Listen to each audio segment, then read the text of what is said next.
మొత్తానికి పోలవరం నుంచి attention divert చేయడానికి మాత్రమే ఈరోజు బనకచెర్ల గురించి మాట్లాడుతున్నారు.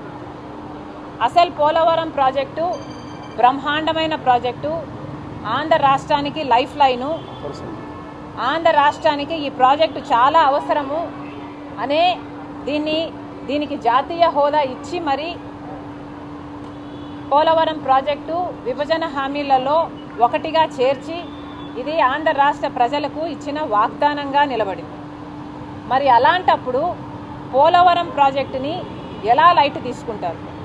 ఇంత చులకనగా ఈరోజు కేంద్ర ప్రభుత్వము కేవలం 25,000 కోట్ల రూపాయలు మిగిలించుకోవడానికి ఈరోజు 83,000 కుటుంబాలకి R&R ప్యాకేజ్ ఇవ్వకుండా తప్పించుకోవడానికి ఈ ప్రాజెక్టు 45 మీటర్లలో కాకుండా 41 మీటరే నీటి నిల్వ చేయాలి అని ఈరోజు కేంద్రం చెప్తుంది.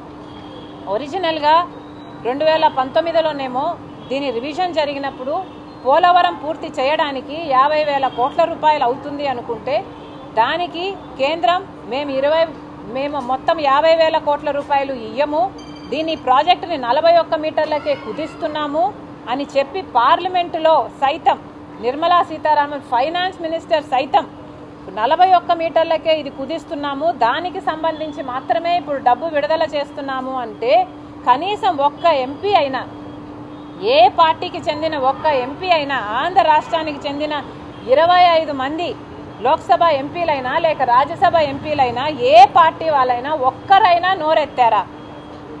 వైసీపీ ఎంపీలైనా, టీడీపీ ఎంపీలైనా, జనసేన ఎంపీలైనా, బీజేపీ ఎంపీలైనా, అసలు ఎంపీలు మీరు ఆంధ్ర రాష్ట్రం నుంచి ఉన్నప్పుడు పోలవరం ప్రాజెక్టును బీజేపీ అంతగా ఖూనీ చేస్తున్నప్పుడు ఇది ఒక 45 మీటర్లలో నీటి నిల్వ చేయకుండా 41 మీటర్లలోనే ఈ ప్రాజెక్టుని నీటి నిల్వ ఒప్పుకుంటే అసలు ఇది గ్రావిటీ బేస్డ్ ప్రాజెక్టే కాదు, ఇది ఒక లిఫ్ట్ ఇరిగేషన్ ప్రాజెక్ట్ అవుతుంది, ఇది ఒక బ్యారేజ్ అవుతుంది, పెన్నా వరకు నీళ్లు రావు. ఇవన్నీ తెలిసి కూడా ఒక్క ఎంపీ అంటే ఒక్కడు కూడా మాట్లాడలేదు. ఇది అన్యాయం కాకపోతే, ఇది దారుణం కాకపోతే, ఆంధ్ర రాష్ట్ర ప్రజలకు వెన్నుపోటు పొడచడం కాకపోతే ఏమిటి అని అడుగుతున్నాం. వీళ్ళు మాట్లాడకపోవడానికి ఒకటే కారణం, కేవలం బీజేపీ దృష్టిలో వీళ్ళు చెడు కాకూడదు. ఎందుకంటే బీజేపీ అధికారంలో ఉంది కేంద్రంలో, బీజేపీకి అందరూ తొత్తుల్లా మారి వాళ్ళ కేసుల నుంచి వాళ్ళ పనులు చేయించుకోవడానికి వాళ్ళ స్వార్థ రాజకీయాల కోసం బీజేపీ గుడ్ బుక్స్లో ఉండాలి. ఇదొక్కటే అజెండా. ఒక్కడంటే ఒక్కడు కూడా మాట్లాడలేదు. వైసీపీ అయినా, టీడీపీ అయినా, జనసేన అయినా ఒక్కరు కూడా నోరు ఎత్తలేదు అంటే దానికి కారణం అందరూ ఈ బీజేపీతో ఏదో ఒక రకంగా పొత్తులు పెట్టుకున్న వారే కాదా? వైసీపీ అయితే అక్రమ పొత్తు పెట్టుకుంది, టీడీపీ జనసేన అయితే ఏకంగా కూటమే కట్టేశారు. మరి ఎందుకు అని అడుగుతున్నాం. బీజేపీ మనకు ఏం చేసిందని చంద్రబాబు గారు ఇలా పొత్తు పెట్టుకున్నారు, కూటమి కట్టారో సమాధానం చెప్పాలి. మనకు ఏదైనా ఒక్క మేలంటే ఒక్క మేలైనా చేస్తున్నారా? నిన్న రాజధాని వైపు చూస్తే రాజధానికి అసలు పిచ్చి మొక్కలన్నీ మొలిచాయి. 10 సంవత్సరాలుగా రాజధాని అసలు ఏమీ నిర్మాణమే లేదు, అమానుషంగా ఉంది. ఇప్పటికీ కూడా అప్పులు ఇస్తున్నారు రాజధానికి. ఇది ఎక్కడ పద్ధతి అని అడుగుతున్నాం. కేవలం పోలవరం నుంచి దృష్టి మళ్లించడానికి మాత్రమే ఈ బనకచెర్లను తీసుకొస్తున్నారు అని కాంగ్రెస్ పార్టీ పూర్తిగా నమ్ముతుంది. బనకచెర్ల ప్రాజెక్టుకి 54,000 ఎకరాలు కావాల్సి ఉంటే 15,000 ఎకరాలు ఇది ఫారెస్ట్ ఏరియాలో ఉంది. మరి ఫారెస్ట్ ఏరియాలో ఉన్న ప్రాజెక్టుకి పర్మిషన్లు రాకుండా మీరు ఎలా ప్రాజెక్టు మొదలు పెట్టాలనుకుంటున్నారు? అసలు బనకచెర్ల ప్రాజెక్టు 80,000 కోట్లు కాస్ట్ అయ్యే ప్రాజెక్ట్ అని అంటున్నారు.